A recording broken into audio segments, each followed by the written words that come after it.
Tell me something I don't already know. And this life seems a bit to go. Whack! Ha ha ha! Cha cha cha cha!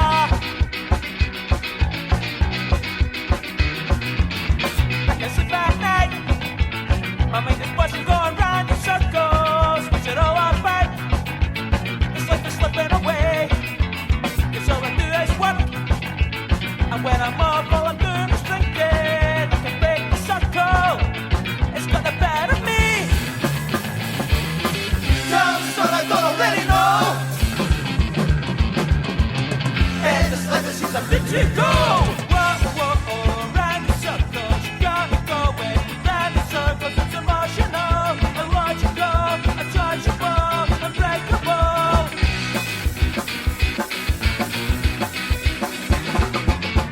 Friends that last night, they get me drunk to stop me from shaking. I'm either on or laughing. There ain't no medal for me. And then it's back to work. A reason to be 12 hours sober. Within the orderly structure, I fall apart at the seams. Tell me something I don't already know. And this life it seems a bit to go. Whoa, whoa, oh, round in circles. You got me going round in circles. It's emotional, illogical, untouchable, unbreakable. Whoa, whoa, oh, round in circles. You got me going round in circles. It's emotional, illogical, untouchable, unbreakable.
Aye, we're all professional and shit. So this is the Besides the Norm podcast, the news weekly special thing that we do each week at 3 PM. We're joined today by Cars Paul from the Scottish Libertarians. How you doing, guys? He's not actually here to preach about how we're scum, but he probably will get on it at some point. I'm not entirely First things we're going to talk about Still Game. Alright, the first thing we're talking about is Still Game. Still Game's coming back. You like Still Game? I'm a massive fan of Still Game. I was a big fan of Tune the Fat back in the day as well, and one of my favourite elements of Tune the Fat was the songs that used to sing, you know, Mammy Joe's a burglar, he burgles houses everywhere he goes. Yeah, these songs were honestly just absolutely brilliant. I had me and my dad in fits, we used to watch that every week, and those guys were just hilarious. I believe we could done that. I know, That's Right, fantastic. What a voice you've got, Craig. That's it. I should be a singer. That's it. Hidden talents. Fucking hell. There you go. Right, so, it's coming. It doesn't say when it's coming back, which is annoying. No. But I think they're just trying to build up the boners for everybody in Scotland. I hate to be a conspiracy theorist, but you know what I think is a bit strange is it's coming out round about the time where the licensing thing is You know, it's like right you time a license, and I'm like, you know, I'm not a conspiracy theorist, but that's an awfully coincidence, that one. It's like, I know there's an awful lot of rightful kind of apprehension with the BBC in Scotland, you know, especially considering, you know, the campaigns 2 years ago. There's you know, I know at least, you know, Tommy Sheridan, you know, speak to solidarity. Tommy Sheridan doesn't trust the BBC. I don't trust the BBC. So I don't know. Maybe this is a wee political pitch as well. I know they're bringing back. You mind the Eurotrash?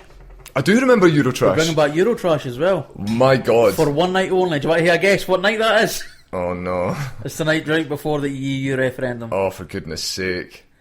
I don't know if that's planned for that. It must be. It has to be planned for that. The one thing I remember about Eurotrash was it was umbrella roulette. You know, I can't remember. I was way too young. Well, it was spring baby. umbrella. Roulette. You would have 6 spring umbrellas. You know, like the spring-loaded umbrellas. One of which, 5 of which were broken, and one of them worked. So you had to point it at your face and press the button.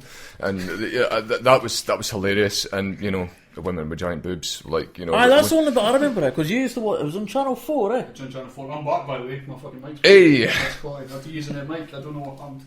Madness. But I do remember Eurotrash. But I only seem to remember having tits on screen. That was the only bit I remember. That's pretty much the main kind of basis that they talked about. Like, When was that out? How old would I have been? Oh, 6? I remember being at high school when I was on. Yeah, I was sort of roughly high school age. age. Too young to be watching it, but old enough to be interested. That's it. You know? I think I was too young for both, to be honest. But Yeah. Barely stopped breastfeeding at that point. Well too wee for that, man. That was like things like Still Game, Chewing the Fat, you know, Eurotrash, all these TV shows. That was where, like, you know, those were the memes back in the day. That was when the memes came from. Before memes were a thing, you know. It was all this stuff. I remember one of my schoolmates got in trouble for writing "I smell shite" on on his jotter at school, and she sent a wee you know, the teacher sent a wee letter home with the guy saying, you know, such and such has written "I smell shite" on his book, and we were in fits. You know, it's, "I smell shite." Wasn't it malicious? No, it wasn't. It was just a wee. Just a wee funny joke. Yeah, it's a wee joke. A wee jokey joke. But Fuck's sake. but yeah, jokes are not going down very well in Scotland at the moment. Speaking of news and speaking of topical, did you hear about the young gentleman that was arrested for posting a YouTube video? Not. What was this? Well, the guy. Happening before these things, though. The guy, he trained his girlfriend's pug to salute when he said Zeke Heil. Right. Craig, see, right now, I don't blame Craig for laughing. I think that's funny too. I mean, like, you know, we Scottish people, we quite enjoy the close to the bone humour, don't we? Definitely. But apparently not the government, because you know, they considered this a hate crime and potentially ruined a man's life and put him in a cage for posting a joke online. And this is the terrifying authoritarianism that has been the birth of sort of libertarianism in Scotland and other liberal-minded. Even the Tories have taken a shift to the left. They've kind of occupied the space that, you know, the SNP have left. But that's really worrying when people are arrested for, you know, it was a few months ago, in fact, it was someone in Butte for a Facebook post. There's been a few people that have been, I reckon if they were charged, but they were arrested for like jokes about some events that have happened, some big events. I think the bus that crashed in Glasgow. I think that was actually down south. I think it was a guy down south who made an anti-Scottish joke about it was in poor taste. It was horrendous timing. But I remember defending that at the time. I remember posting up and saying, "Look, what this guy said was horrendous, but I'll defend his right to say it." Aye. You know, this is, you know, all right. The guy exposed himself as an insensitive asshole. Good. That's what that's the beauty of freedom of speech. Is, you know, it allows us to articulate arguments against, you know, extremely unacceptable views. You could disagree with his views without putting him in prison. Yeah, exactly. I would say that putting him in prison actually disarms our ability to argue against these things. You're deterring people from coming out and expressing themselves and expressing their views. Mm-hmm. That's wrong. You know. So that was one news. That was my newsworthy contribution for that one. That's the one that really started to worry me. We're going to be writing or I have written. So is he actually in prison, that guy? I don't know if he's in prison. He's certainly been charged. He's been arrested by Police Scotland. Was the story I heard. I didn't really hear anything over and above what it was, but I heard the video went viral, and you know It's meant to be pretty funny. funny. It was, It is funny. the girl was always going on about how cute the dog is, so he was like, "Oh right, I'll show her Zeke Heil, gas the Jews," and he's like. But that's you it's, the whole point of that being funny is that it's so fucking ridiculous. It's so extreme that it's Aye. it's like, well, that's The banter, dog- isn't it? the We're, dog- that's- we're the champions of banter, as the Scottish people are. That's the you thing know? I've always spoke about before. The king Oh, of brilliant. banter, spoked. spoked, yeah. There's a thing been happening for years, and it seems to be like with the kind of application of Twitter and Facebook. Somebody like you get people putting jokes about people dying. Like maybe a few hours after I've heard about it, and they kind of people are getting like police attention a lot of the time. Sure. Paul Walker. Paul Walker a jokes joke getting with said Paul about, Walker. like, I thought of a Prince joke immediately after I heard the Yeah. news. Like immediately, do you want to hear it? Go for it. It says the artist formerly known as Prince is the condition formerly known as alive. And I said that as soon as and my partner who I said at the time, she was like, and I was like, that means It's I have to mad. post it on Facebook. You know that's the automatic thing. If somebody goes, there you go. That's when you can post it. I think That's the style what determines a good comedian for me is someone that I can totally disagree with, but still fucking giggle my pants off. Totally. When it, like Bill Burr, totally disagree with a lot of the things he says, but then he turns it around by saying, "But I'm a fucking idiot," and then he makes a joke, and Sure. you're like, "Ha, that's funny," and like it doesn't matter. Well, my two favourite comedians are probably all time, and they're not comedians; they're comics, and that's Matt Stone and Trey Parker.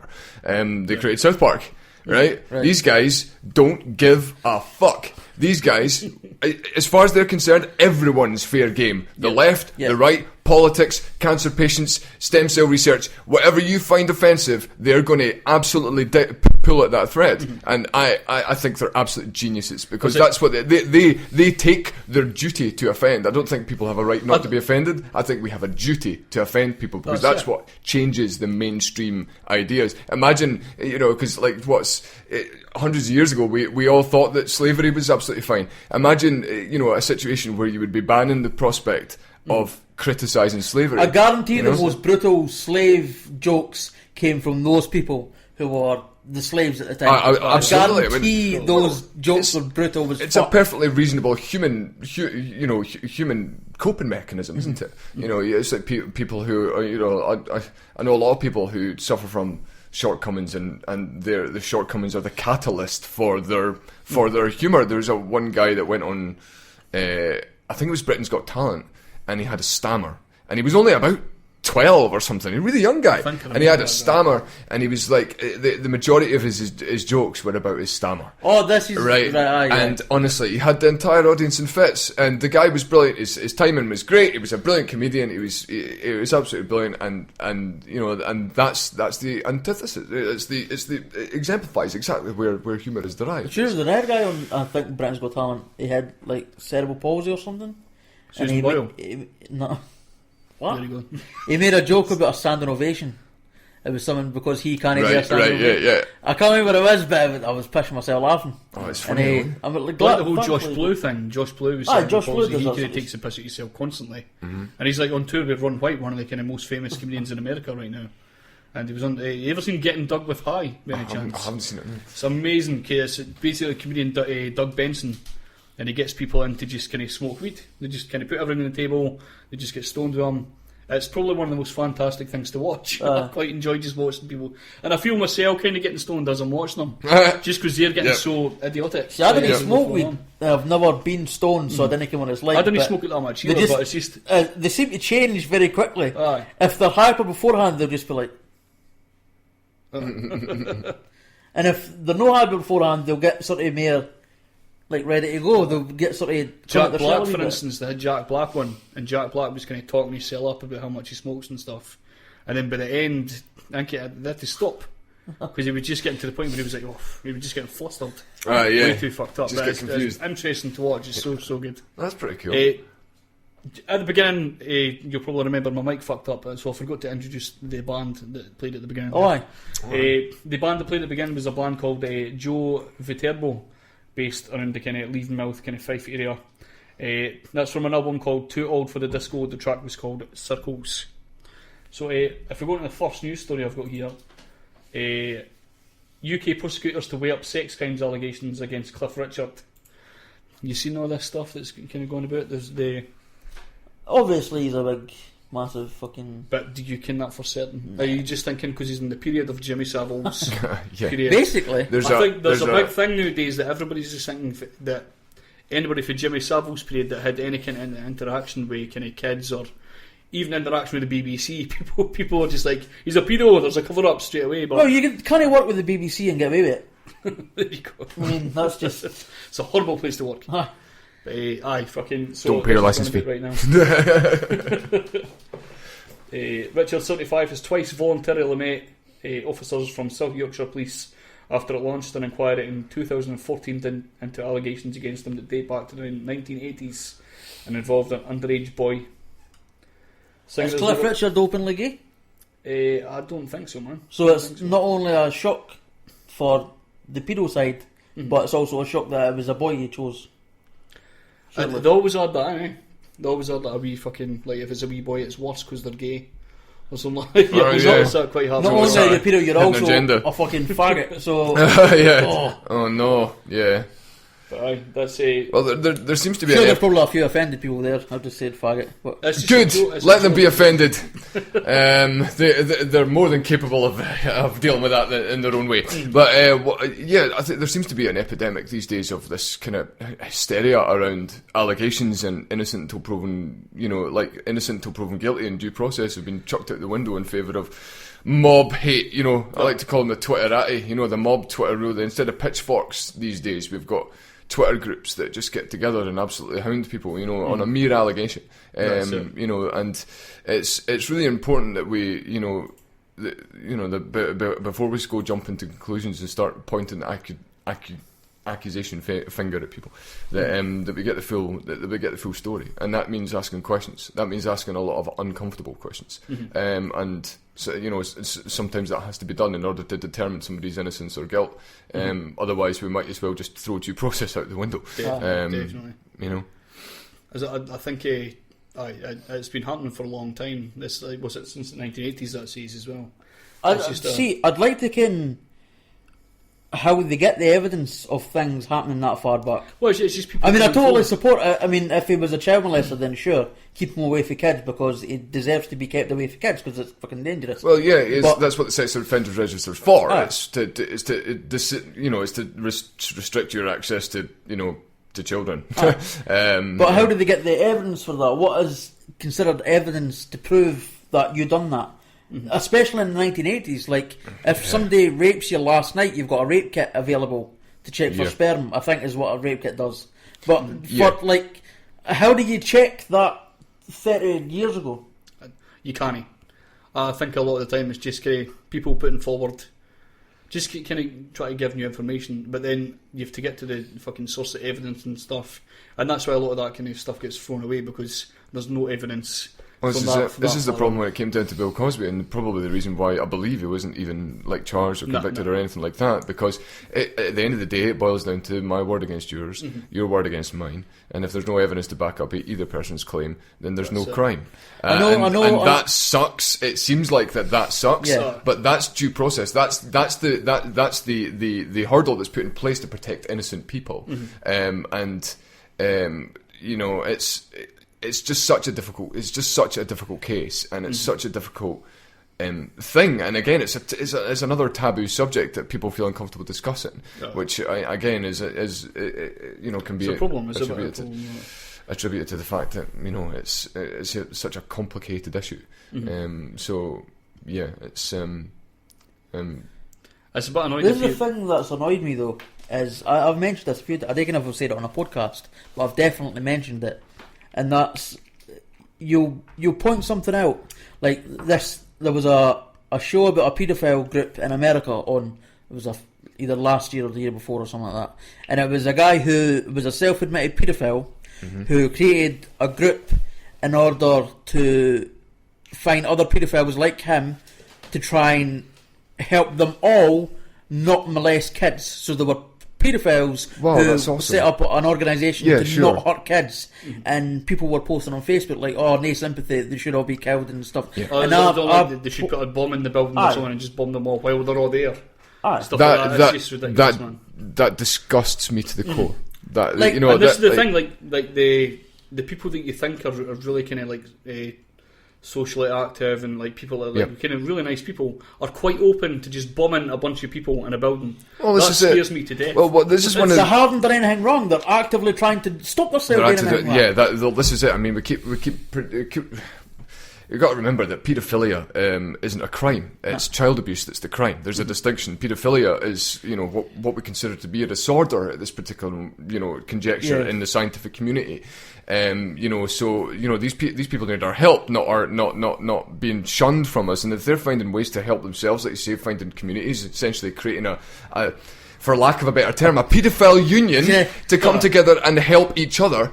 That's amazing. That's actually amazing. What we don't want to obviously encourage is them to create echo chambers in order to perpetuate their maybe views against children or because obviously the victimization of children is a crime in any context. You've got someone who cannot consent, and consent is the basis for what I consider a lot of my moral principles. And that includes in politics, and includes in social life, it includes in everything. Consent, essentially, is what is the difference between, consensual sex and rape, and the difference between, these certain aspects. And so it's important to facilitate these conversations, but also to not demonise people in such a way that when they fear expressing their opinion, and to a much lesser extent, we can see that in the political sphere. You see someone who, and many of it actually exemplified on last week's show, is, if you believe in X, you're a racist. If you believe in Y, you're selfish. These types of things, and it's important to get the distinction between attacking ideas and not people, and that's really important. And what we need to try and do is engage in some cognitive dissonance. We could be quite happily repulsed by the idea that somebody fantasizes about children, but I think civilization is measured by how it treats its weakest members. And I think it's quite funny where you can find morality lying when you find someone who comes across a paedophile or kills a lion, Cecil. We saw an awful lot of misguided morality when that happened. Oh, definitely. It's like we should send them in there with the lions and let them go toe to toe. And it's like, well, I can appreciate the tit for tat and that. But it's it's like, oh, we should put I don't even want to repeat them.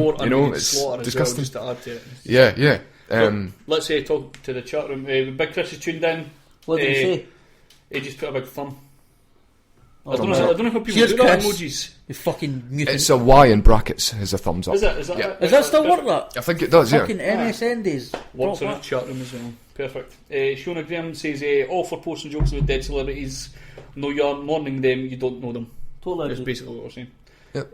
And she also says, we never discuss mothers that abuse their children. That really is taboo. We can fucking discuss it now. I'm quite happy to discuss that. I'm quite happy to discuss that. I'll go playtime. I'm trying to think. Do you have any kind of recollection? Anybody ever talking about that kind of thing?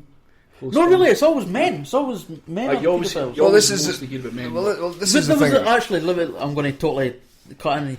Go for it. There was one thing. I think it was on Channel 4, because it's always Channel 4 that does these things. There was one thing on Channel 4. It was about women who abuse, and people were shocked that there were female paedophiles. Like, no, there's no shocking. I can imagine there's just as many females. There's as males. there's also an epidemic of female teachers that abuse their students, and that's another fucking yes. That's another statistic that people don't seem to take. It's because, there's a lot in the mainstream in the mainstream sort of media and nowadays that there's a there's like a perpetual sort of victimhood complex. It's like I'm oppressed because X, and things like that. And what it can do, and especially from some of the circles, some of the proponents of a lot of these kind of statistics about the domestic violence against women, for example. It sometimes has a tendency to overshadow the bigger picture. I'm one of these people that doesn't really think that human rights should be gendered. I think we should be approaching a more sort of egalitarian route to try and solving these solving these social issues. But for me, what it comes down to is social circumstances. Women who abuse their children tend to be single mothers, and single mothers are under an awful lot of pressure. Similarly, as are a lot of men, which is what allows them, their stresses and their shortcomings and their everyday pressures to manifest themselves in negative ways, such as domestic violence or rape. So I think we're missing the fundamental issue is what is it that drives people to act in this way? Yeah, because people will hear the fact that you say that most abusers tend to be single women, single mothers, they'll accuse you of saying that single mothers are that I'm discriminating against single mothers, but that's statistically sound. It's just one area of statistics where it's meant, and you hear these statistics all the time, and it can end up you end up going back and forward on agenda. Statistics are amazing, but also quite dangerous. Well, you can get a statistic to back up anything. Yeah. Another Bill Maher thing.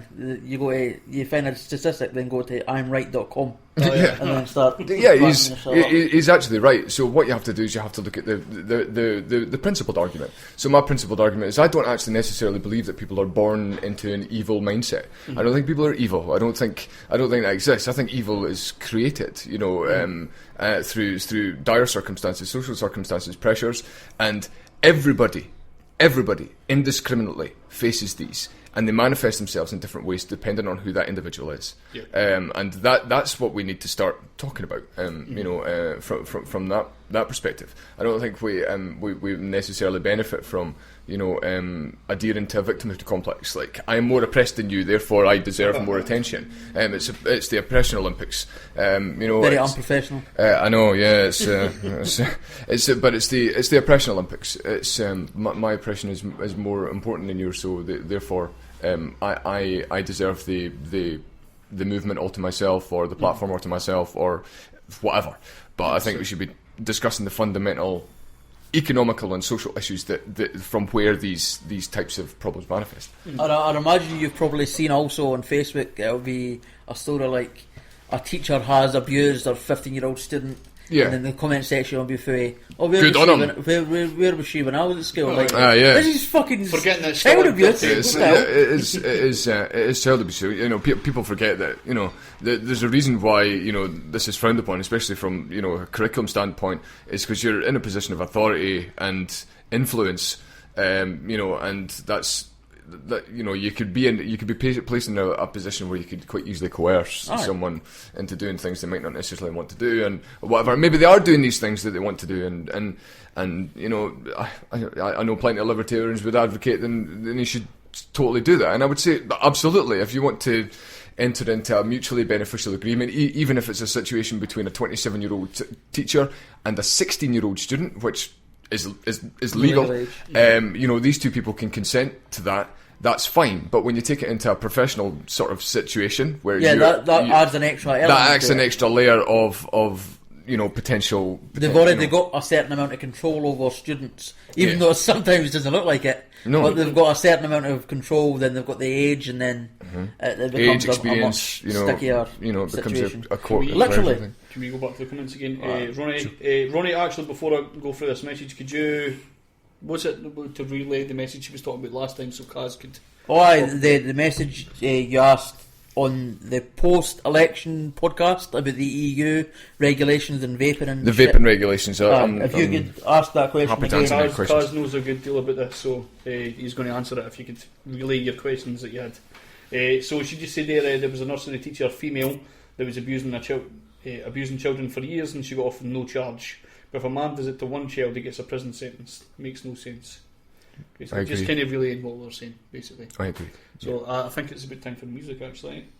And yes, perfect. Fucking always quite surprised when we get perfect. It's pretty exciting. What's perfect? The timing for this song. Meant to be, guys. Right. Yes. I'm going to hate that eventually. Let's no put it on the now. Let's. You want to just... Actually, I could do the advertisement. So, go for it. In the past couple of weeks, I've been helping Ronnie with her vaping website. She's sort of added stuff and then had me add stuff and then said, "Oh no, that's not what I want. Could you add this? Could you delete this? Could you add this again? Could you put this table in here, could you add these pictures? So it's been a bit of a pain in the arse, but eventually the website's finished, and it's been launched today, finally. So it's totally online. They've got a place where they make the liquids. They've got labels on them. It's a cool wee gimmick, actually. It's like they've got rock flavours and gaming flavours. So they'll have Enter Sandman and stuff like that. And then they've got Spyro. I reckon if you could say it's Spyro flavoured, because I think that's a different thing. I don't know. But it's Spyro inspired flavours. Themed. Spyro themed. Aye, so it's gaming themed and rock themed. It's quite cool, nice gimmick. It's all definitely high quality stuff. So, aye, it's RNG. Do you feel like you have to say it's high quality because you're advertising it? Well, Or it you is just high gonna- quality. Is I it? mean, every time you buy stuff to make liquids, it's all pharmaceutical grade. So, There you go. I've got a plug as well. you got a while plug? we're I forgot to say the website. Did I say Oh, the no. website? Say it again. Say it again. rngjuice.com. We'll put a link in as well. Totally put a link to that. I'll do my plug-in as well, and we'll ask Kaz if he wants to plug something. While we're I'll here. absolutely plug just something. to pass time because Craig's angry that the stuff's on It's time. perfect. I'm a capitalist. I'm happy to plug. Perfect. Oh fuck! I'm a socialist. I just fucking plugged the business, bastard. Well done, man. Congratulations. Oh, I'll fucking commit suicide. Well, I'm going to now. do it as well, so I'm going to join you in the bad bench. The gig I've got coming up is the NFR Presents Boxed Up. That's at the Box in Glasgow on the 21st of May, 7 till 10 PM, hosted by NFR, which is Tricks and Oddball. It's 18 plus entry, ID required, and absolutely free entry. I'll be DJing for the night. We've got performances from Kieran Mark, Miller. I have to watch what I'm saying because some of them are not coming. We've got Kieran Mark, Miller, Bems, Futurology, and the Unusual Magicians. I think there's a few others getting added because a couple of guys kind of backed in. But it's going to be quite interesting, so get yourselves up. That's the Box in Glasgow, 21st of May at 7 PM. Boom. And Kaz. I am performing Dirty in capitalist. Dirty Capitalist is performing in a show. We're doing a musical in Livingston called Sister Act. Some people might have heard of the movie. The show is a little bit different, but it's based on the same kind of thing. I'm in it. I'm playing TJ the gangster, and it's on at the end of May. And you can find ticket information and book tickets for it on the Howden Park Centre's website. I'm not It's seen that. it's a really, really fun show, sort of soul and Motown kind of disco kind of idea, Excellent. and a bunch of nuns dancing about and singing on the stage, and the chorus of nuns that we actually have and the level of talent that we have for an amateur company is just fantastic. These girls are amazing. We've been working really hard on it, and it's getting close to the sellout time. So if anybody's looking for tickets, go to the Howden Park Centre's website in Livingston, and you'll be able to I think it's 28th of May is the first show. I'll put a link up to that as well if you get me a link once we're Will do, finished. thanks I'll very get much. that done for you. Thank you. So that's your time passing. Done. Well, 3 minutes. Is that okay with you, Craig? Aye. Play a tune? Aye. There you go. Okay, there's a track by the NSA based in Dundee called Junkie. Alright, Junkie.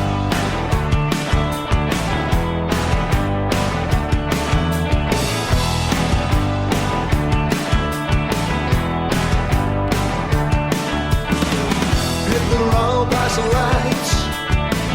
Heaven knows it's never seen. Let me out, let me out. Cause you're as dirty as a street. So let me go, let me go, let me go. I feel there's something on your mind. You wear your problems on your sleeve. So let's go. Settle your soul. Let me go, let me go, let me go, let me go, go, go.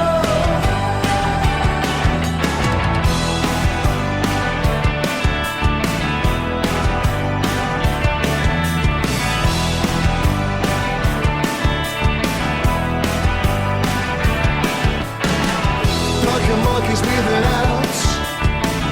Toxic that we have to breathe. We all know you don't want out. Cause they hate you, let you leave. So let me go, let me go, let me go. I feel there's something on your mind. You got the problem, we all know. So let's go. Settle your soul.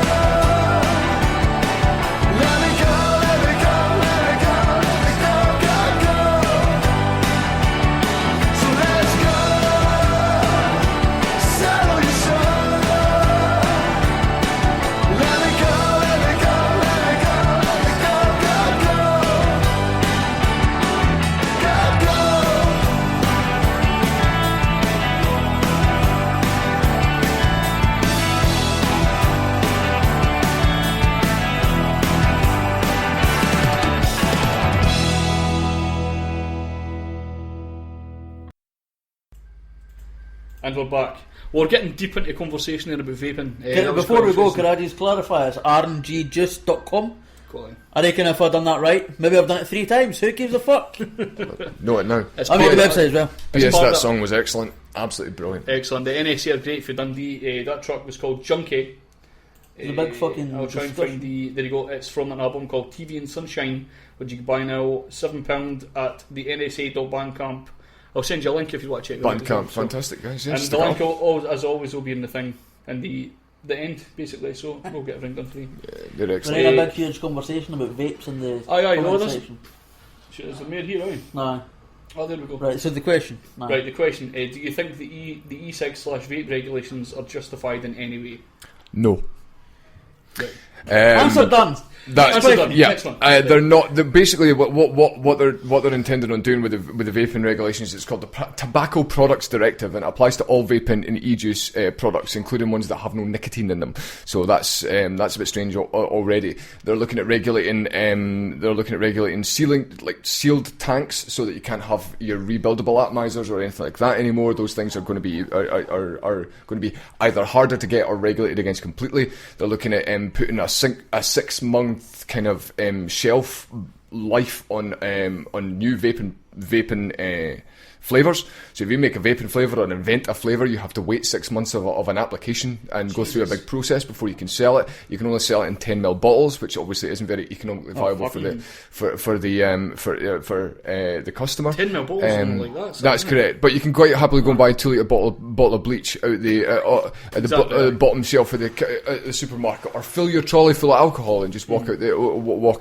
You know, it's absolutely daft. So there's a lot of these regulations that are coming in based on absolutely no evidence from what I can tell. Yeah. Public Health England, one of the most nannying institutions for probing us about our health, came out and said that they were 95% safer than cigarettes. Most of the anti-vaping propaganda that's floating about the internet about popcorn lung and all this nonsense is totally baseless. What's popcorn lung? Well, it came from the whole thing. It was there's a chemical beginning with D that I can't pronounce in certain flavours of e-liquids. Right. This chemical is also in cigarettes to a much higher quantity. But this was omitted from the test that came from Harvard.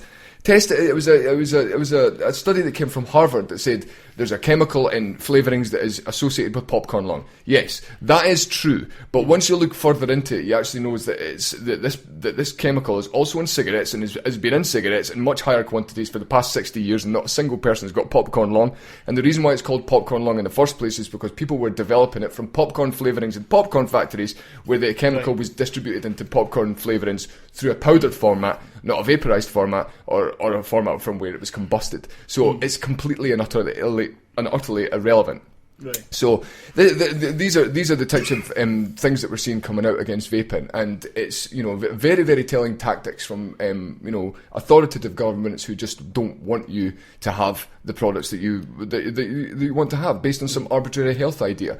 But the fact of the matter is, it's far more successful as a cessation device than any other and any other sort of cessation device that's come previously. It's helping people quit on a massive scale, and that's because it's able to compete unfairly with tobacco. Tobacco is so heavily regulated, and as a result, the vaping market has enjoyed a free, unregulated market up until this point, which is what's attributed to its success. And its association with smoking is also what attributes to its success, is the fact that it's similar to smoking. It's helped people coming off with smoking. People are bettering themselves by making a choice, and by regulating them, you're just deterring people from making that choice, and essentially just allowing people to continue to these little cigarette things that came out well before the mods got more powerful and the atomizers started getting bigger, and we started getting cloud chasing and vaping and all that kind of stuff. Before all this, the e-cigarettes, the wee e-cigarettes you can buy in a garage counter, which are endorsed by Big Tobacco, I might add, aren't successful. Like the one I've got, the wee kind of shite. Yeah, people end up back in fags. You've got one and you smoke fags. As soon as I started smoking one of these, holding up an atomizer. It's a 150 watt atomizer and mod.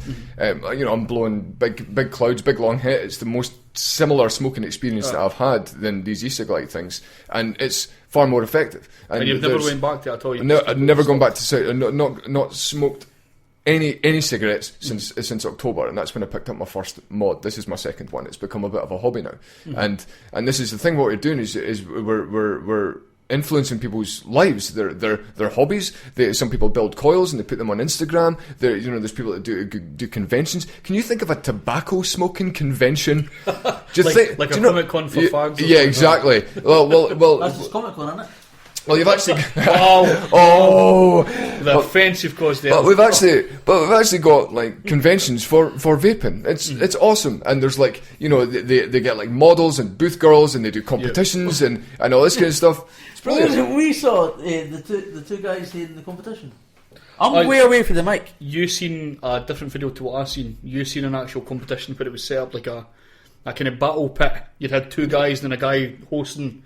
Like a proper rap battle event, cool as fuck. What I seen was a bunch of idiots in a shop. No. What I seen, rubbish version of what I seen was a guy just walking about like he's kitchen. Oh right. It was like blowing a big.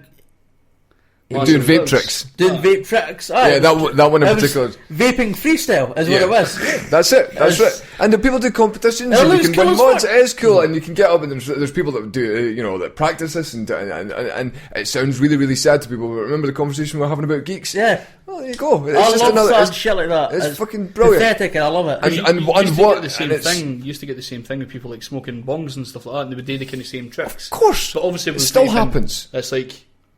You get a lot more fucking smoke concentration and stuff as well. well. This is like, if you see somebody playing on a yo-yo, you're going to be like, what are you fucking playing my yo-yo for? But then you see a wee guy doing all the tricks with the yo-yo, and you're like, that's fucking cool as shit. Yeah, exactly. It becomes cooler as soon as you come get at it, but you can't get good at it unless you. Sorry, before we continue on, can I just say, right, if you're going to leave messages, right, try and keep it like concise.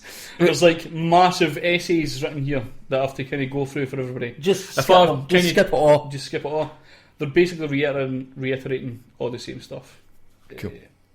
But the regulations that we're going to see, basically they're agreeing that. And they're agreeing with what Kaz is saying, basically. Well, they're agreeing that the anti-science is bullshit. It's totally. No, I mean, but you hear that about a lot of things. You hear that about one thing I you need hear to that about GMOs. You hear that. Yeah, of course you do.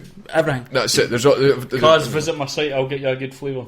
Oh, sounds fantastic! Thanks very much. I like custards and cereal vapes, but essentially these directives. One thing is very, very important, and I should be clear, and it's actually a counter argument to the argument that I've just made. It's a tobacco products directive, so it doesn't necessarily mean that we're going to have to adhere to every single regulation that's on the directive.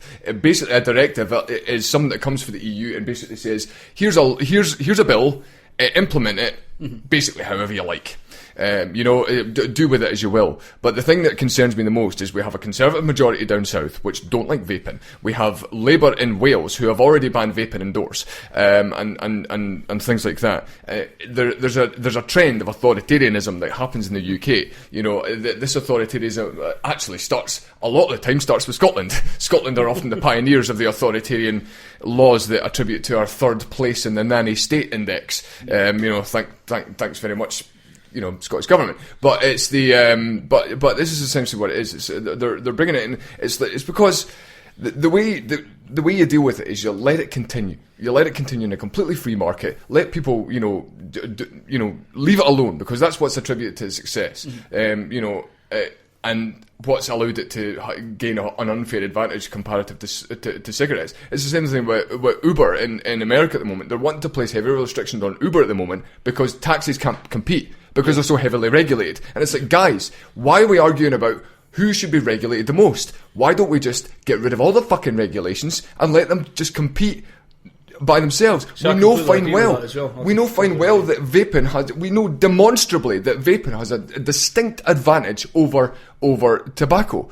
Trust people to make the right decision. But that's what it boils down to at the end of the day. Big governments and people want to regulate people's behaviours, or they want to regulate their habits. They don't trust you with your own ability to make your decisions. They trust politicians. They trust the 1%, the legislators that write these laws. And that's where I disagree. Do you not agree with vaping indoors though? If someone has a sub tank, it can fog the whole place out.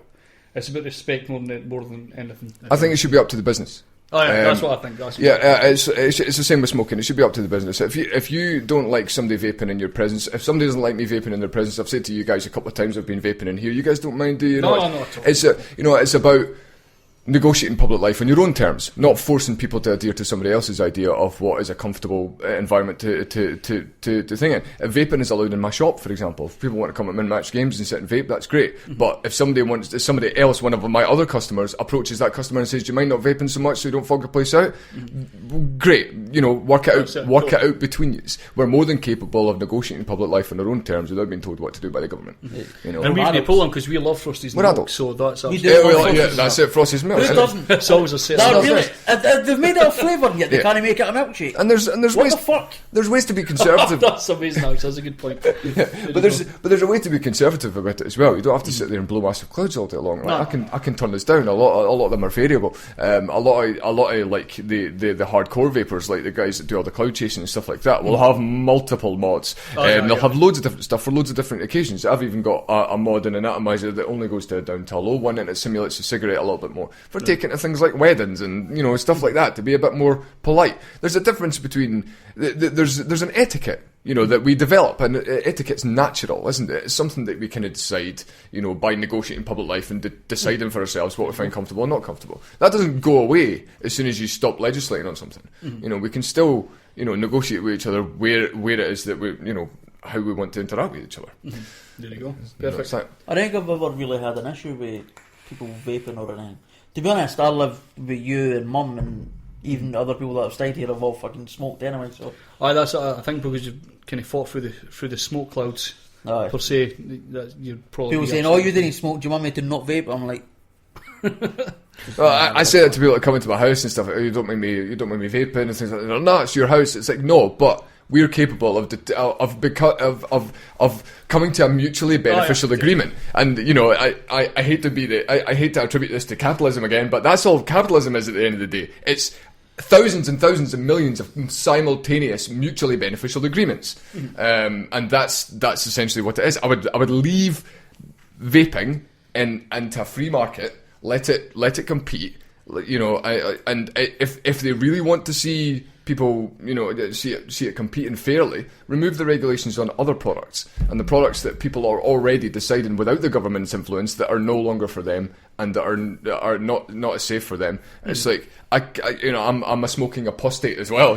It's like I used to be the person that used to defend my right to smoke. People say, "Oh, that's really bad for you." It's like, well, I'm an adult and I make my own decisions, but thanks for your parental concern. Exactly. So it's like I people decide to go out and spend hundreds of pounds on booze every week. I don't deny them that privilege. If they want to go and do that, that's absolutely fine. that's a ridiculous amount of money, though. It's a ridiculous amount of money, but they constantly. I've seen it. As far as I'm concerned, they've earned it. They can do what they want with it. They're benefiting a local pub or a local business, which is going to then going to pay their employees, and their employees are going to be able to spend the hundreds of pounds on getting pissed every week at a different pub, and then the perpetual drunkenness just keeps going. It's beautiful. But that's it. That's an amazing way to describe Fife. Yeah, That's fantastic. But I mean, Everything's done through alcohol. That's basically That should be the new currency. currency. it should be the new currency. Yeah, quite right. Everybody talks about the pound. It should pint. be the pint. But it all goes back to kind of what we were saying the last time about the decriminalisation of all drugs, which Bill was talking about last week, and I 100% agree. Decriminalise all drugs. Well, let them compete in a free market. As you know, anybody that's a kind of regular listener, we have a segment called What the fuck? There you go. The shittest sample in the world. The segment called What the fuck? It's absolutely fucking terrible. I did We're not pre-warn fucking Kaz. changing it anymore. There you go. We're Fuck keeping it. it there Keeping because it. it is so awful. Aye. So as part of this segment, we've got Kaz up. We were supposed to have him in for a podcast we done. When was it? Was it last week? It was last week. Last Friday. Last Friday. Yeah. Last Friday. Kaz remembers because we were talking about him quite a lot. Yeah. Kaz couldn't make it. He was up the night swatted. before. I did pre-warn them, say, watch this with a sense of humour. Hey, listen to Oh this no! with a sense of humour. I took my licks. I was late. I was the lard in the seat for not showing up to the debate, which was fine. I'm more than happy to accept What we're that. going to allow Kaz to do is we're just going to give him time to talk about how some of the disgusted he was with what people were saying first off, and then kind of talk about kind of some of the points, and then we'll kind of add in. So welcome to the segment called, once again, What's This Get Destroyed? What the fuck? What the fuck? That's the segment. On you go, Kaz, mate. On you go after that. Oh, well, thanks very much. Well, I mean, well, first of all, I wanted to talk about the election count for a start, because that was a brilliant experience, and it was really, really good. And it was a section. It was really exciting, and I was there from the start. I was there from 10 till 8 in the morning. I didn't waltz in at 4 a.m. I was there all night after working during the day and being at polling stations and campaigning, and it was like a 22-hour day, and it was a long day. And but I don't regret it. But other than the fact that I missed the podcast because the guys brought up some brilliant points, and I wanted to just kind of reiterate, maybe my side of things for people that were maybe expecting me to be on the podcast and got. Well, let's not forget that's probably not going to happen again for another 5 years. Of course, yeah. Well, this is it. The EU thing, I think, how we would do the same Sorry, thing. we're bursting into Kaz's. No, I don't. Go, mate. No, feel free. No, that's. We've got plenty of time, Steve. It's fine. Fair enough. Cool. We've got the EU. We're going to do this for every election. So We've got the EU coming up. We've got the council elections next year and So stuff. we could do that for Politics anything. is always happening, guys. There's always something to talk about. But it's never going to be the same as like a general election or a No.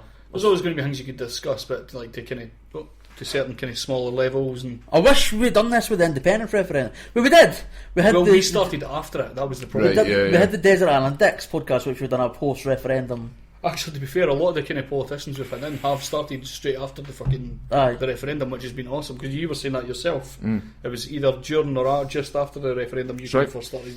Well, Same with Lauren for the Liberal Democrats as well. Jenny, a spark the of, Rise as well. It's lit a spark of politics and everybody, and with lots of different views. I mean, we've even got 4 different socialist parties on the left. I mean, that says to me, it's like, well, wow, that's pretty good. It's quite diverse. And yet they could still totally disagree with each other.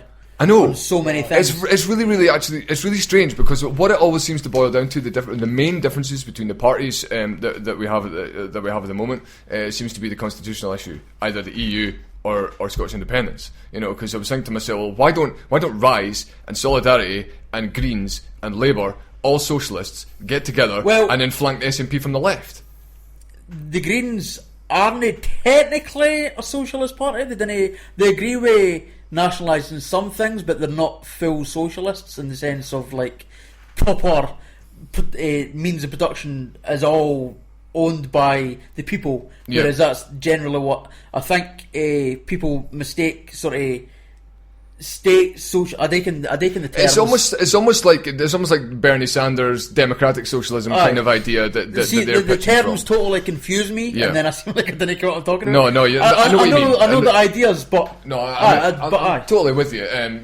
But it seems to me that the principles remain the same. I mean, all of them want a big government. I mean, obviously, socialism from me, right from a principle kind of point, it seems to be that it's misanthropic in its approach, to which it doesn't, to the extent which it doesn't really trust the population to operate freely. It wants to nationalise certain services. It wants to nationalise that's not given businesses to the people. That's given businesses to politicians. That's given businesses in control to the politicians that that are just as fallible as the rest of us. It's almost like people are so untrustworthy, but not so untrustworthy that they can't elect equally untrustworthy, fallible agents to determine what happens in the economy and what happens with their businesses and things like that. Like Bill mentioned last week about nationalising the pharmaceutical industry, and it's like, well, what. A lot of the pharmaceutical industry's research and development, for example, comes from profit. You mentioned something like people before profit, and it's like, well, the people exist because of profit from a lot of different avenues. Especially when you talk about the pharmaceutical industry, it's research and development. It is heavily reliant on profits. Without it, we would have more expensive drugs that don't work as well and that are not as in abundant a supply. We'd be paying $10.99 for paracetamol, and things like that, where they are in other extremely socialist countries where governments are struggling to provide to provide people with basic toiletries. Because what you're doing is you're disincentivizing capital. You're disincentivizing people from building businesses to then generate profits, to then get large enough to then make their distribution network a cheap and abundant process, because that, at the end of the day, is how you generate even more profits. So I think I've rambled on off of my point, but that's essentially it comes to me. It's like they want to be just like all the other politicians. They're just arguing over differences of how much of people's income they're entitled to, and that's I would be the one in that argument that turns around and says, well, you're entitled to none of it. Nobody owes nobody, as Rocky once says, nobody owes nobody nothing. You owe yourself, and I think that's kind of true. I think the way I can't believe you just quoted Rocky. Rocky, man, yeah, he's a capitalist, fucking political. Yeah. But this is the thing. It's like we get this idea that people that want to earn money are like smog. They're like on their massive thing of wealth and they're holding it all to themselves and they're not doing anything with it. And it's like demonstrably false. You look at it's like built. The way that these rich people are demonized and they're called the 1%. It's like that the 1%. That the Jews were referred to as the 1% in Nazi Germany. It's like it's always the 1%, the 1%, and the Jews happen to be also the rich business owners that the government wanted to take off of everybody. And I'm not saying that's the catalyst for totalitarianism by any stretch, but what it is it enables a pathway for governments to get far too big for their boots. You're creating a system where the government owns everything and is accountable for none of it. You're taking the responsibility away from the populace and giving it to politicians who have agendas, who have biases, who have fallibilities. And it's like, it's the same kind of idea. This mass nationalisation, forcing people into thinking, it's like forcing people into paying for the systems that you personally prefer. That's, to me, sounds like all right, Jack. I'm all right, Jack, and I'm forcing you to pay for it, and I'm going to hold a gun to your head or force you into a cage if you don't agree. And if you don't agree to go in that cage, I'm going to murder you.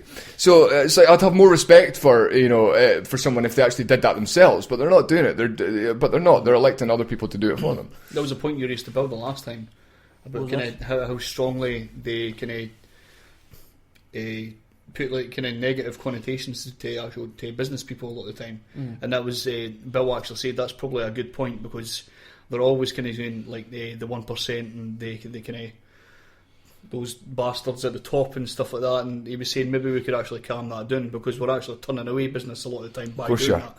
Of course, yeah. It's quite interesting to hear. Well, but that was the same conversation in which you referred to Bill Gates as a parasite, and it's like, well, Bill Gates was one of the pioneers of the personal computer revolution. Bill Gates is probably to thank for the reason why we're sitting here and able to do this. That was exactly why Craig raised the point later on about Bill Gates.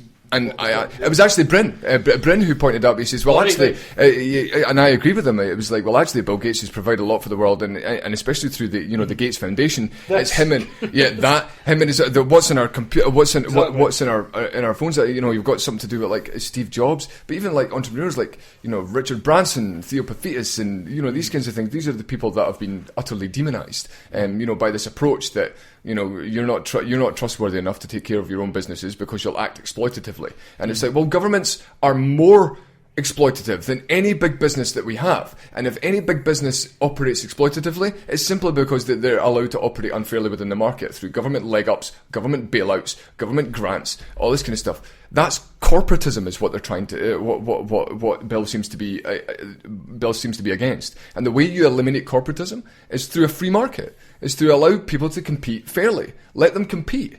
Don't give anybody leg ups or create government monopolies out of these systems and let people compete fairly. And then what you do is you respect individual choice that way.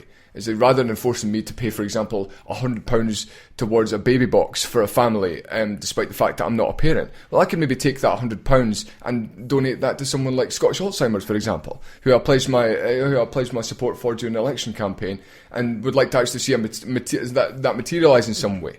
But what you're doing is you're collectively docking everybody's disposable income, and then funneling it into a charity that just a small minority of the population agree with. Whereas if you eliminated that collective coercion, people will be able to make their own choices about where they want to donate, what they want to do with their money. And I guarantee you, it's not sit on it like smog. It's invest. And see if you tax somebody 90%, for example. You know, what's the incentive for them to invest and then see a return on that business? I remember asking an investor when I first started opening my business. I actually went through the Prince's Trust. The Prince's Trust, the charity, invested in me. They're now called Youth Business Scotland. They invested in me in order to start my business and in order to receive a return on their loan. They didn't just hand me money. They expect to see a return on that. It's only at like 4% or something really small, but it's a return. And lots of social enterprises and private charities and private businesses, you know, the dirty word that Bill was using last week, privatisation. You know, we're sold this idea that it's an evil process. It was like, well, the privatisation of charities is being undermined by the monopolisation of charities from the government, because now the disposable income that people are able to hand out to charities is diminished. I can't, you know, if I've only got up to £10 a month worth of money that I can donate to charities, I've only got 1 or 2 charities I can donate that.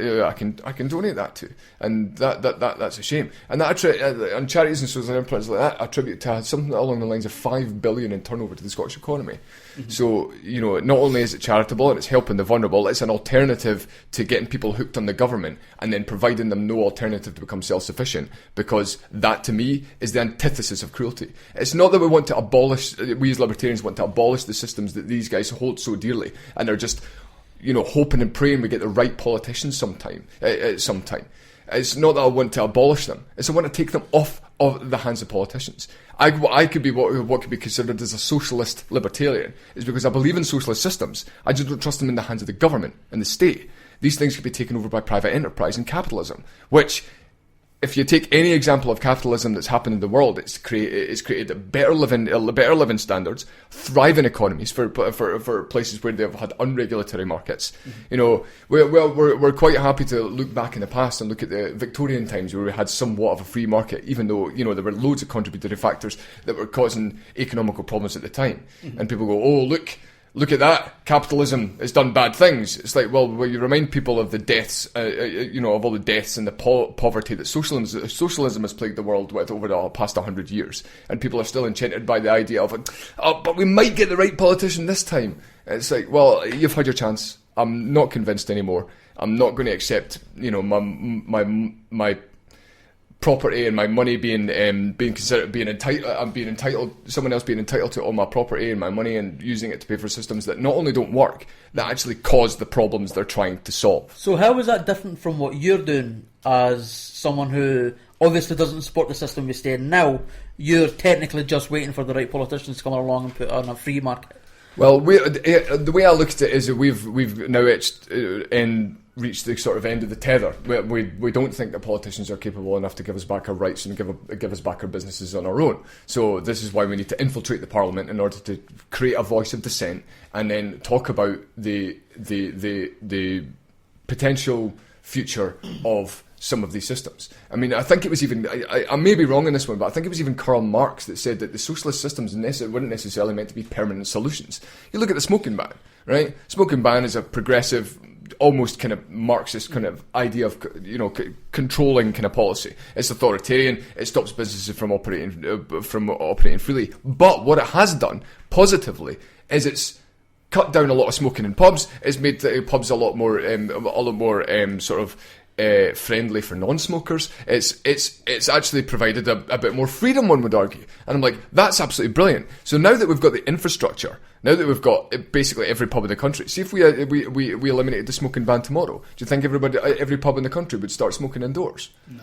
Probably not, because they've already got the infrastructure to facilitate smokers in a way that caters to both people. So why not then get rid of the ban, because it's done its purpose. We've now got the infrastructure able to sustain a non-smoking populace within our public sectors. You know, one could argue that socialist system helped us, you know, helped engineer society in a way that was deemed moral by the state, which is wrong in my opinion. But what it has done is it's enabled businesses to then, you know, provide, to get the infrastructure necessary to provide more freedom to more customers, and that's good. So that's what it boils down to for me. Is it's more about smarter government spending rather than going in and start taking everybody's job off them. It's about smarter government spending. A lot of libertarianism is associated with people in America and the Republican Party, and those libertarians, you know, the majority of those libertarians, especially the ones that still still on the Republican Party side of things, are basically just Republicans that don't adhere to the Christian Christian principles within the right. That's not me. I'm a liberal. You know, I'm You're a lefty. I'm a lefty. I've always been. I've been a dyed-in-the-wool lefty since I started getting into politics, and there's still a heavy element of it there. Like I say, I was rubbing shoulders at the count with the fact I was there early meant I could actually like speak to so many people. It was fantastic. You were saying that you were quite happy with the Greens. Greens were great because this is the brilliant thing about being a libertarian is we're magpies and we borrow policies from everybody, so we can agree with everyone. We get to agree with everyone and also disagree with everyone at the same time. Yeah, so that's brilliant. That's politics. That's philosophy. That's what it's about. And what it did was it enabled me to go and I spoke to like Scott Rutherford, who's I believe is standing for the Green Council elections. Right. I'll let him know about you guys. He says he's probably quite keen to come on at some point if you guys will have him. And he's an absolutely brilliant guy, really really nice guy. And we talked about some policies on night. I had a wee chat about the EU. Really really respectful. And then I spoke to Sean Cameron. He was the UKIP candidate for our area, and he's only 18.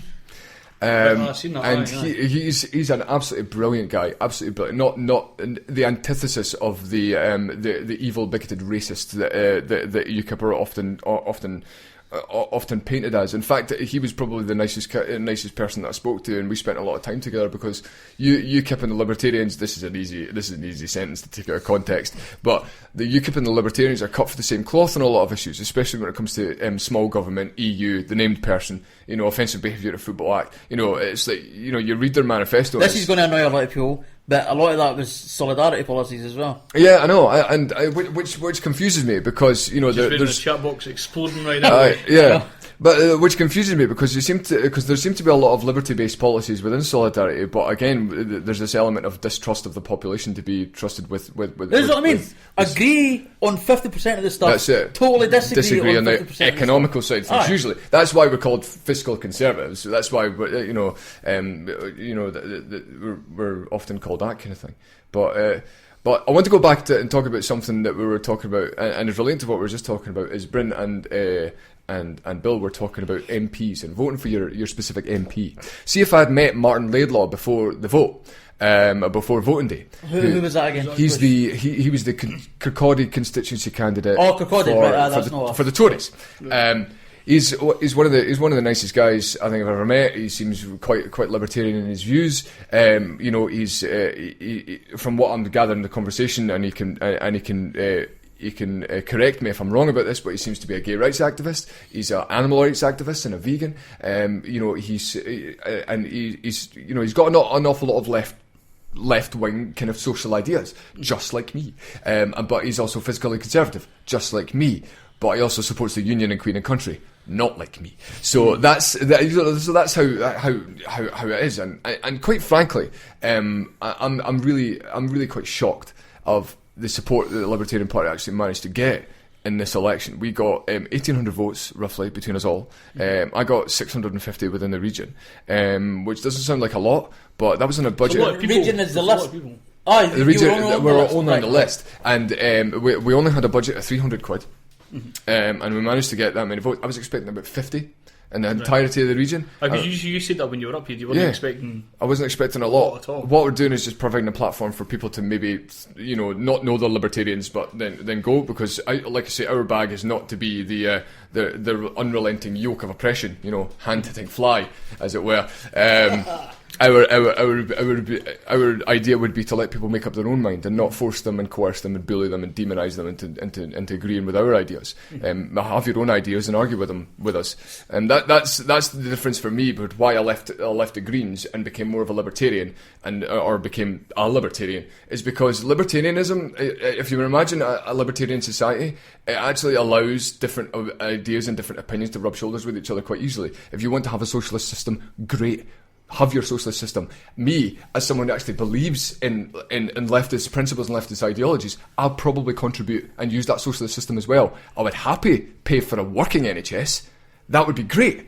But I would also allow the ability to people opt out and then maybe get something like, it's like, Sweden is like often, it's like the socialist utopia, right?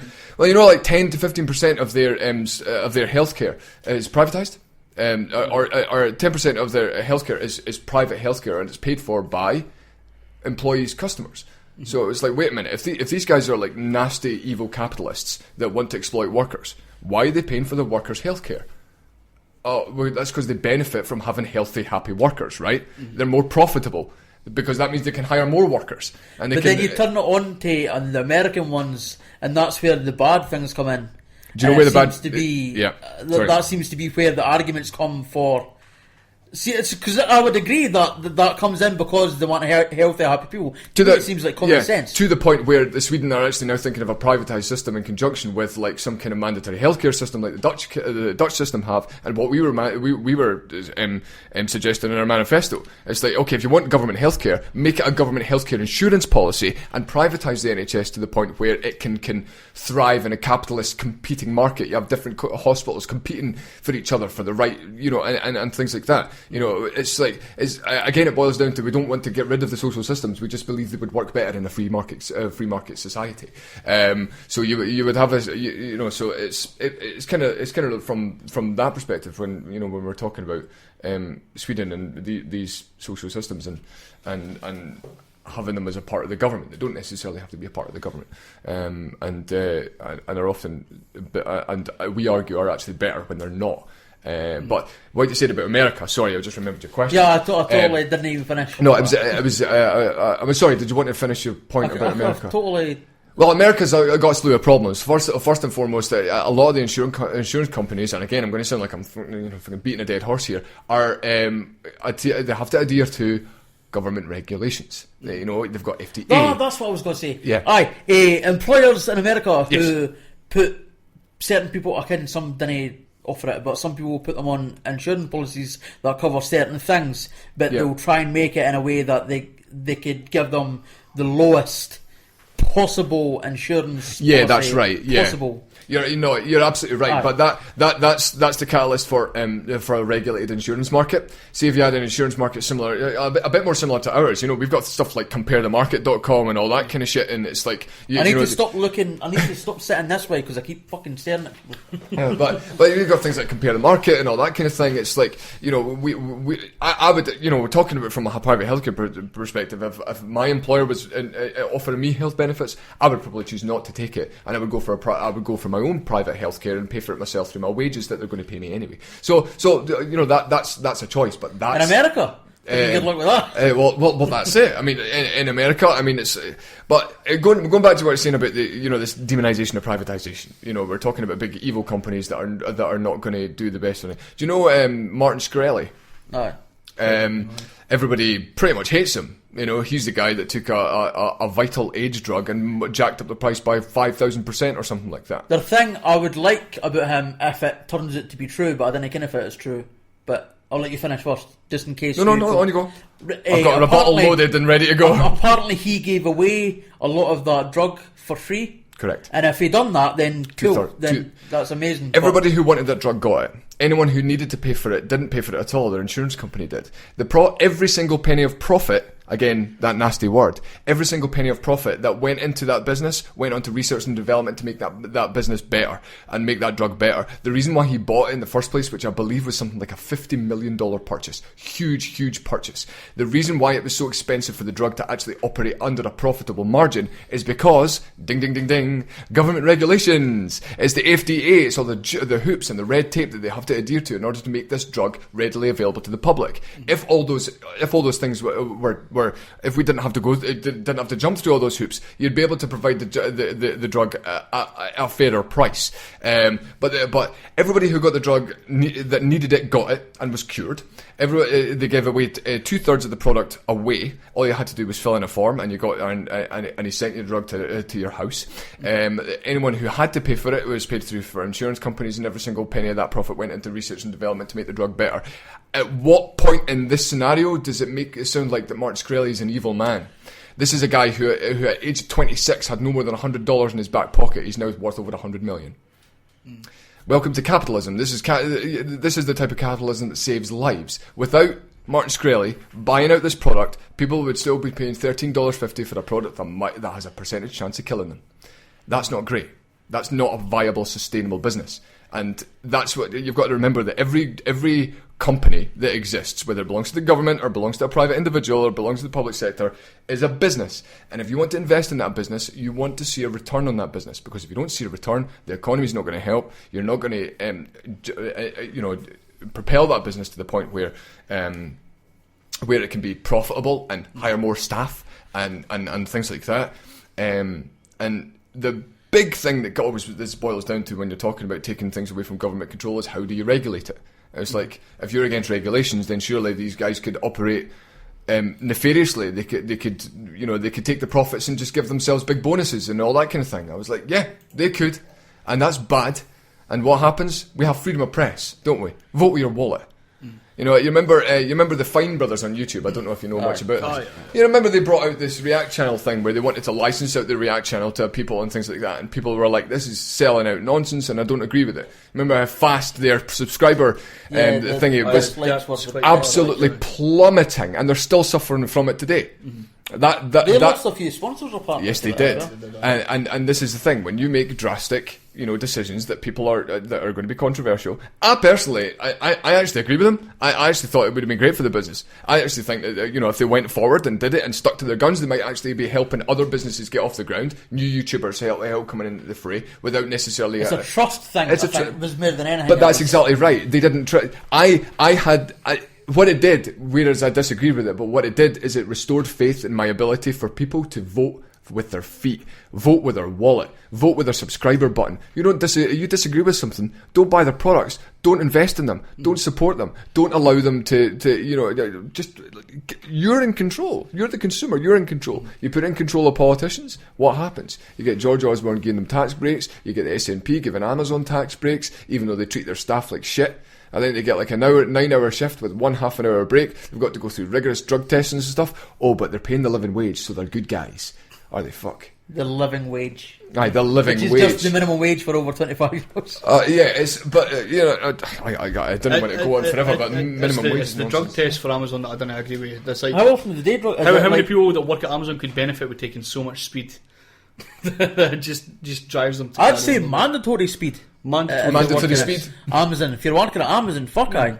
Well, I mean that's it. It's like somebody will say mandatory speed. Wouldn't you be against that as a libertarian? It's like, well, don't sign the fucking contract if you don't want to do it. Exactly. You've still got a choice, don't you? It's about individual choice. Well, you could have an offer of speed if you want to. You can have an offer of speed. Yeah. That's it. It's in your contract. I would take it. I've never taken speed in my life, but if I have to work at Amazon. OD on speed. Acid might be good. Or maybe not. Depends. But moving machines and shit now, you'd fucking there you go. Fucking panic attack. But I think. Do you have anything else you would like to add, Kaz? Not really in particular. Well, actually, yes. Where I do agree with Bill and Brent on a couple of issues. Obviously the European Union. I think it's important that we start having a conversation and start. I think Brent's for the European Union. Brent's for, yeah. So I think in terms of Bill and I think where we could actually be allies is starting to make the arguments against the European Union. To be honest, you could be allies in a number of things. Absolutely, and the decriminalisation. It'd be interesting to get used to drugs. Actually, I would love to come in and talk to Bill. That would be you brilliant. Spoke to Bill at the county side. I did a little bit, yes, but I bumped into him. I just asked him if he was heading along this, later in the afternoon, which he didn't really confirm either way. At the time, we were both pretty tired. I mean, it was a long night for everybody, regardless of who turned up and when. But it gave me an opportunity to meet and greet a lot of people. These are people that I'm going to be standing with the council elections, which I hope Bill is going to do as well. You standing in? Yes, yeah, right. I and it's more just sort of looking about the future of the party now. Actually, in North East Fife, we beat both Rise and Solidarity on the vote count. Almost by a factor of 2, I believe. I could be wrong, but it was that was a massive surprise. And what that's done is it's kind of enabled us to go, right, okay, if this is the impact that we can have on basically no effort, imagine the impact that we could have with an effort. You've got to remember as well, even though people are voting for different parties, the biggest contention in this election has been the constitutional thing. Which is why I applaud Labour, actually. You know, their faces were tripping them at the count, and understandably so. But Kezia Dugdale stuck to her guns. She wanted to move past the constitutional argument, leave it to bed, and then talk about something, you know, a bit more relevant. They wanted to talk about, you know, the domestic issues with the country. And I was like, that's great, I totally respect that. You're going to lose votes, and they're going to take that hit. And they took it graciously, and I absolutely commend them for that. You know, I'm talking about the Tories. They obviously did phenomenally well. Well, like I say, so what happens is the SNP have shifted to the left. They've now occupied the space that a sort of Blair-esque Labour used to occupy. And then the Tories have filled the space that the SNP have used to occupy in the centre. They've gone for a slightly more bigger government approach. They've gone for a slightly more kind of leftist kind of agenda, you know, to try and garner the leftist unionist vote. Because they were already getting the right unionist vote if those people weren't supporting UKIP. So you've got the SNP that are going kind of centre left. You've got the Tories you've got the Lib Dems in the centre. You've got the Tories at the centre right. They've got UKIP at the right. So what we need now is more from the left. And what I do see at the moment, where it's good that we're having lots of different parties. We've got Rise, Solidarity, Green, and Labour. You know, I think they might actually benefit from looking at some kind of common agenda. If they want to flank the SNP from the far left, which is the only place that they can occupy seriously right now, especially Labour, is the far left, is, you know, going more sort of Corbynism. You know, I think they should be able to band together and come up with a cohesive, principled leftist agenda that people can vote for. Just similar how we've come up with a sort of a non-leftist, non-rightist, true anti-government sort of a true anti-government option for people. You know, because we hear a lot from the other parties, and including Bill, that they don't like politicians, and they don't like fat cats and all that kind of stuff. But what they're essentially doing is they're wanting to hand all of our businesses and our rights and our responsibilities over to the 1% of legislators who write these laws. And I don't want to see that. The true anti-government and anti-corporatist party is us, because there's never previously been a voice for it. We've had 50 Shades of Socialism kind of before that, and now it's like, okay, there actually is, albeit a small liberty voice in Scotland that is not being catered for, and that's what we want to do. We want to weaponise the political apathy that people have. You know, the two guys where I disagreed last week with the two guys who were talking about mandatory voting. I'm like, no, leave people alone. If they don't want to vote and they don't want the government to influence their lives, you shouldn't be making decisions about policies that will affect them. You know, we should be making the government smaller and smaller. If somebody didn't ask for it, you don't get it, and that's as simple as that. You know, or allow people to opt out of things they don't want to facilitate, because lot of us. They did say that there would be a sort of none of the above option. Well, if that's the case, then that was the only way that he'd support a mandatory thing would be if there was. But the thing is, not a place to draw peanuts or whatever. Well, if you're registered to vote and you don't vote, that's still a vote, because you're registered to vote and there's no vote associated with your name. So that says to the electorate, that says to the Electoral Commission, that person isn't voting. So there must be a reason for that. And that says to me that either disenchanted with politics and they don't care, or they don't agree with any of the options presented to them. So that means we either need to present more options to them, or allow them to weaponise their apathy. And it's like these people that have never voted in their entire lives, maybe they're 60, 70 years old, never voted for their entire lives, but they're like, how can't I buy alcohol after 10 o'clock, like... and stuff like that now. And it's like, I understand. I sympathise with that person, because I was that person before the independence referendum. I was like, what, you can't do this anymore? I can't smoke here anymore. I can't say this anymore. You know, it's like, Jesus, like, stop it. You know, they've taken over the asylum. The insane have taken over the asylum. The pendulum has swung too far left, and I think it's about time we stopped perpetuating this idea that, you know, we should be putting all our faith and our responsibilities on politicians. I mean, you know, they're just as fallible as anybody else. I'll sit here and, you know, as someone who wants to be one of these politicians one day, sit and fart and swear and vape and shit like that, because I'm a fallible agent. If you piss me off online, I'll call you a cunt. It's absolutely no problem at all. But I'm a fallible agent. Don't give me your rights. Don't give me any of these other suited clowns your rights either, because they're just as fallible as me. They just pretend not to be. This is what I was saying to Bryn, because Bryn was talking about somebody had wrote on one of the voting things, politicians are all, and then he went straight to the C word that I'm not going to say. I was like, what, cunts? Just say it. I Yeah. think people would like a politician that would call people cunts. Well, I would vote for a politician that would call people cunts. well, this is it. Well, they have to have ideas as well. They also need to have They just ideas. go in and go, But, cunts, cunts, but for me, it just completely conflates with their ideology. If they think politicians are cunts, why are they giving them more responsibilities? Why are they handing them things like the pharmaceutical industry? Why would you want to hand them things like, you know, our public services? This is the kind of stuff that a guy in 1931 in Germany thought of as well. And again, I'm not attributing it to, you know, Nazism or anything like that. What I am doing is I'm saying that what it does is it opens up the government to the amount of corruption and the amount of exploitation that a lot of socialists are motivated to try and prevent. And you know, and I sympathise with that, and I agree with that. I just think that, you know, it's like, you know, the government is just a body of people, just like a private company or a private institution. They're one and the same as far as I'm concerned. The only difference is we can hold a business to account. We can't hold the government to account, because what we do is like, oh, we can vote for somebody else. Yeah, you could vote for somebody else, and it goes falling into the first past the post system, and they continue to lie to us and give us promises like, oh, we're going to repeal the Offensive Behaviour Football Act, just like what Rise did like 2 minutes before the election. You know, and you know, this is a party that who one of their candidates wanted to ban someone from the country for their ideas. So again, their ideas on free speech are a bit ambiguous as far as I'm concerned. And then we've got the SNP coming out with the baby box thing. You know, going to bribe you with £100 worth of you know, What was this? £25 worth of tat for your newborn baby. You know, it's like they want to hand out baby boxes to everybody. They're essentially going to spend £100 per new family on giving them a cardboard box full of, like, you know, talcum powder and teddies. And you know, it's a bribeocracy. Vote for us and we'll give you stuff, give you free stuff at the taxpayers' expense. They won't mind, because they'll go to jail if they protest. So that's essentially my thing on it. But I did want to sort of mention a couple of things in terms of the party. Is that I'm now in charge of the memberships for North East Scotland. I'm now in charge of the memberships for Mid Scotland and Fife, I believe, for the whole region. So if anybody wants to get in touch, my email is at callumpaul@googlemail.com, and that's with one L.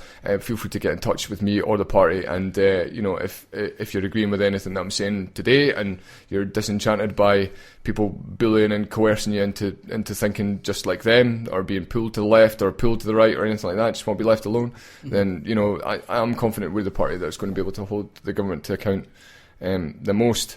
I've got listed some of our principles that might actually enchant a few people, especially when we're coming up to the council election. But we're for first of all we're for true independence. That means away from Brussels. We don't want to be beholden to the purse strings of the EU any more than we do the Westminster. I think all the SNP are offering is just a transfer of power from one bureaucratic superstate to another. We want less government influence. This means we don't want to nationalise all the businesses. We want to leave them. We want to leave them with the trustworthy individuals with the motivations to stay alive and feed their families. These are the guys I trust more than politicians who are basically just operating under re-election. We're for freedom of speech. We'll stand up for people's right to freedom of speech, which the European Human Rights Commission does not. We're anti-trident. We're actually a party of peace. We believe in the non-aggression principle, which is the right to swing my arm stops at your head. No. So we're anti-trident. We think I think anyway, it's a relic of the Cold War that doesn't protect us from modern threats that we face today. And it's £205 billion in taxpayers' money. I thought it was only 160 odd billion. Today for your news channel, £205 billion. It's going to be estimated. That's in taxpayers' money. And went up. That's in pure theft, ladies and gentlemen. They're taking your money. They're taking it off of you, and they're putting it into weapons of mass destruction that we can never use. Tell yourself that the next time you're patting yourself on the back for paying your tax. We're an anti-corporatist party. We don't want people to be. We don't want businesses and governments to be. We don't want businesses to be propped up by government, creating an unfair and uncompetitive environment. Especially big businesses like Amazon, who can already afford to operate in Scotland without the grants. Let's face it. But yeah, and that's it. We're the true anti-government party. We're not fighting over more control, or we're not fighting over who's more entitled to your income than someone else. We don't think we're entitled to any of it. We're looking at funding government in a more moralistic, principled way, and making it as small as possible and get it out of your life. Mm-hmm. And that's basically it. There you go, folks. So that's officially the longest what the fuck segment we've ever had. Was it? How How long was it? 7 minutes. It's 7 minutes. Usually. Is it? All right. Was I meant to rant? I didn't know. I didn't realise. Well, what we said at the beginning was we'll let you go, basically. Cool. We'll just allow you to That's go. it. Aye. Mental. Well, I wasn't quite as energising or bunny as I was last time. That's for sure. It's. Let's say I'm just really comfortable chatting to you guys. You do a great job of hosting every week. Well, that's what I'm saying. Everybody says that, so We have actually. we're starting to get big-headed, actually. Aye. Especially you. Aye, well, obviously, I mean, I'm just better. But we've had a lot of people just saying, you really put me at ease. Yeah, it's because you can come in and you can be yourself. And me as a libertarian, I really respect that. You know, that's what it's about. That's what it's about for me. And Come in, here a vape, here a hot vape, chocolate. here a caramel latte that I got at Caramel Costa. latte. Yeah, that's it. Good old capitalism, delicious capitalism. Is there any other comments and No, questions? you're like me. You were expecting somebody to bust in with some. I was expecting a lot. I'm sure Kaz was expecting the same, or somebody to bust in with Oh, some. I get inundated with character assassinations, put downs, and demonisation every single day. I'm more than happy to rebuke anybody who wants to disagree with me in that way. I'd rather you attack my ideas than me, though. That's something that's maybe going to be unpopular, as I'm a yes man myself. I hate saying yes man, but I It actually just seems like you kind of just do anything you're just told. do anything I'm told. Aye. But I kind of respect the fact that Labour have refused to support independence. Like, they've lost so many votes because of that. That's if they what I'm saying. supported the independence, they would have probably be in power right now. I believe there is a couple of Labour MSPs Aye, or I'm Labour sure there's people a few. that believe in independence, because it wasn't really kind of whipped. I know there was a Labour for Independence movement during the Indie Ref. I know that much, 'cause I got a flyer, and I was like, Labour for Independence, what is this? But as an official stance, but this is it. That's brave. I think that's Jeremy Corbyn's influence, because I really like Jeremy Corbyn. I like right? Jeremy Corbyn. I think he's Probably great. for different reasons. Aye, well, I think he talks a lot of economical nonsense, but what I do think, though, is that I disagree with his principles, but at least he has some, and that he sticks to them, and that he actually stands up for what he believes in, and, like, wasn't he, like, the president of the campaign for nuclear disarmament at some point? I think so. Yeah, he was, of which I'm a huge supporter, and things like that. So again, we rub shoulders on so many different issues. I just wish I could make the independence case to the small government loving unionists, and make the libertarian case to the independence supporters. Because I would absolutely love it. It would be my dream come true to see an independent Scotland. But I want an independent Scotland with their freedoms intact and not being dictated by foreign governments. And that's not anything to say against foreign governments or foreign people for that matter. UKIP are often cited, they're racist because they want border controls. It's like, well, I don't think they're racist. I think they want border controls because of because of the crisis of terrorism and things like that we're under, that a lot of people are genuinely and legitimately terrified of. But I'm actually a free movement of people guy. I believe in no borders, as far as I'm concerned. You're right, man. I'm fucking dying. Fine. We'll just ignore them and talking on. It's my curse of my capitalist curses coming in. But Choking on money there. But yeah, I think it was Choking on greed. yeah, choking on greed. That's it. Like smog. But I think it's more about making the case. I've completely lost where what I was saying initially. But apologies for that. That's absolutely fine. But yeah, free to die if you feel like it. But yeah, that's it. That's it. Well, there you go. Thanks, Kaz, for coming in, my man. That'll be finished. Thanks very much for talking to This you is guys. done, man. This is You done. would normally end with what about Fuck that, and finally, because we're way over time. I know. We said we're kind of all right for kind of run over time because we're unprofessional. That's the way we should do it. But we are half an hour over time, and my chicken is cooking right now, so it might be It dead. smells delicious. Oh, mate. you're going to. It might be doubly dead right now, so I need to bolt. Right. So what we're going to do is we're going to play probably one of the most offensive songs ever. Based on the fact we were talking about this earlier. Free speech. There you go, free speech. Freedom of expression. And it's just absolutely ridiculous, so don't get offended. Or do get offended, it's absolutely up to you. You're free to do it as you like. We're going offline now, so you can fucking There you go. be as Well, offensive actually, as you want. doesn't matter what you think. Oh, just before you do, I want to say thanks very much for having me on again, guys. Like I absolutely did not deserve a second chance to come on and talk about things that you were talking about last week, and you gave it to me anyway, which makes you guys totally soon as fuck. So thanks very much. As I say, we're happy for everybody to come up, man. Brilliant. Well, you see more of me because Anybody- I really enjoy coming up and talking to you guys about this stuff. It's brilliant, and like I say, you're the most tolerant leftists I've ever met. Actually, we've got something to talk to you about after we go off this. We'll not mention it now, the thing in August, so we'll talk about that. Delicious. I've no fucking idea what he's on about. Thanks, guys. You do. Right, we're going to play this tune. This is Depths and Scatabrainz, a track called The Beast, featuring Gasp. We may be witnesses to a biblical prophecy come true, and there shall be destruction and darkness come upon creation, and the beast shall reign over the earth.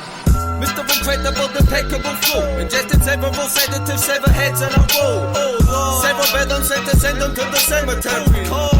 Paint this man body from dead and buried. Never friendly, got a one-track main. They plunge that slice, but bust that not sack. Puff bags, wine getting drunk, fast lanes getting cut in the cup with a cutlass. I say I'm sicker than AIDS, a kid and raping victims. They say I'm twisted from aim and slitting the veins of women. I say I'm king of the pain inflictions, a play position. I play to stick in your brain and twist until your face is missing. Wait, listen, I'm great, pimping your dame, glistening chain, dripping like veins. This is insane, living, tap dancing on graves, pissing the brain, tripping in air, swigging, twisting the haze, getting brains lifted. Get it? Nah, I didn't think so. I get it in flow. Oh, you're not convinced? No, dig this hole while I get my gun and fucking shoot you. I do this shit for fun. I got a screw loose. Maneuver super fantastical, tactical, factual, Lucifer, cannibal, animal, lucid, intangible, cool advanced and unfuckable with. That's just what it is. You know, in the midst of some killers, so don't kill them. It's that slab of cabbage at the bar causing massive damage. Teaching master classes to alky bastards. I'm just your average arson who's setting fire to Slag's apartment, running out with a bag of swag like I didn't start it. Heartless analyst, marvellous anarchist, satirist, leaving bloodstains splattered on the wall, marvellous. Oh no, he didn't. Oh yes, I did. I flipped my lid and killed a chick with a building brick. I'd rather make heavily offensive music than steadily pretentious bullshit.